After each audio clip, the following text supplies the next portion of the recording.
3 exercise question number 1 part number 3 है। यहाँ पे जो हमें इक्वेशन दी गई है उसकी पावर ज़रा गौर करें तो 1/2 है, यहाँ पे 1/4 है। तो अब हम इसको देखते हैं ज़रा, एक तो अरेंज कर लें।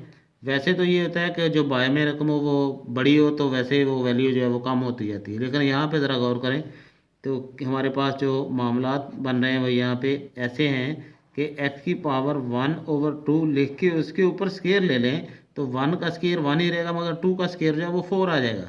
तो इसका मतलब ये हुआ कि हम इसको ये समझें कि ये x की पावर 2 है, यहाँ पे x की पावर होल की 1 बन सकती है।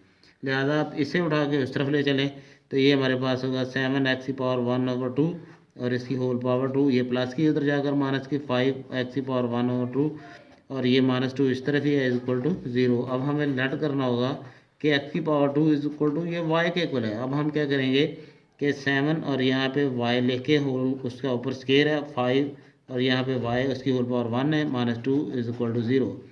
अब हम देख रहे हैं कि हमारे पास इसकी ब्रैकेट जो है वो सॉल्व कर लें। 7x square -5 of y -2 is equal to 0। दो नंबर हैं ये बाहर वाले, इनको मल्टीप्लाई करते हैं तो 14 बनता है, जबकि दरमियान में माइनस आ रही है 5 के।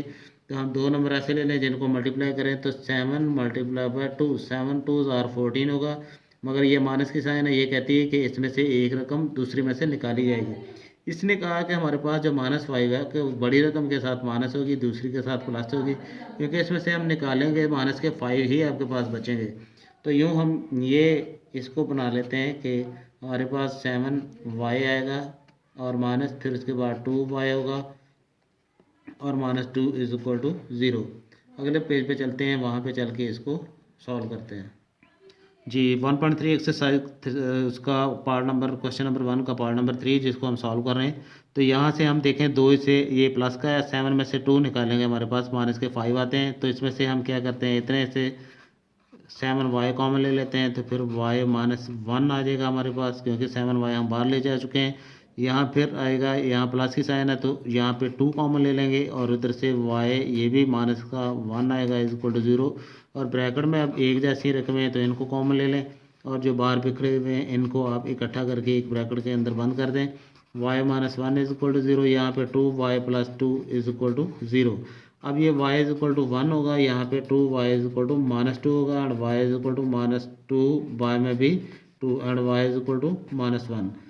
अब हम देख रहे हैं कि इधर प्लस का 1 है उधर माइनस का 1 है। तो उसके बाद हम y की वैल्यू जो थी जिसको हम देख रहे हैं वो x स्क्वायर के इक्वल होती है या 1/2 के इक्वल होती है, जिसके भी इक्वल हो, जो हमने सवाल के अंदर हमने लिया वो x की पावर 1/2 उसको हमने इसके इक्वल लट किया था। अब हम y की जगह पे ये वाली चीज़ लिखेंगे 1/2 इज इक्वल टू 1 है, जबकि y की जगह पे यहाँ पे भी 1/2 इज इक्वल टू -1 है। अब हम यहाँ पिछले सवालों में हम करते थे कि हम रूट लेते थे, तो रूट का मतलब होता था कि यहाँ x की पावर 2 थी तो उसके ऊपर रूट लेते तो वो 1/2 उसके साथ कैंसिल हो जाती है। अब यहाँ पे पहले से ही 1/2 मतलब रूट दिया हुआ है इसके ऊपर, या दूसरे अल्फाज में 1/2 तो इसका उल्ट आपके पास 2 आएगा। हम लिखेंगे टेकिंग स्केयर। अब यहाँ पे जो बात हो रही है वो हमें अब स्केयर लेना होगा बोथ साइड। तो x का स्केयर देखें 1/2 है, इसका भी होल स्केयर ले लें इज इक्वल टू 1, उसका भी स्केयर ले लेंगे तो ये x इज इक्वल टू 1 रहेगा, जबकि दूसरी जानब भी x की पावर 1/2 है और whole square is equal to -1, इसका भी आप स्केयर लेंगे तो ये x रह जाएगा और यहाँ पे प्लस का 1 आ जाएगा। तो हमारे पास x की वैल्यू जो है वो 1 एंड 1 आ रही है। चाहे एक ही दफ़ा x जो है वो 1 के ऊपर लिख लें, आपकी मर्ज़ी, क्योंकि वो भी प्लस का 1 है ये भी प्लस का 1 है, तो आप एक मरतबा भी x की वैल्यू जो है वो 1 के लिख सकते हैं।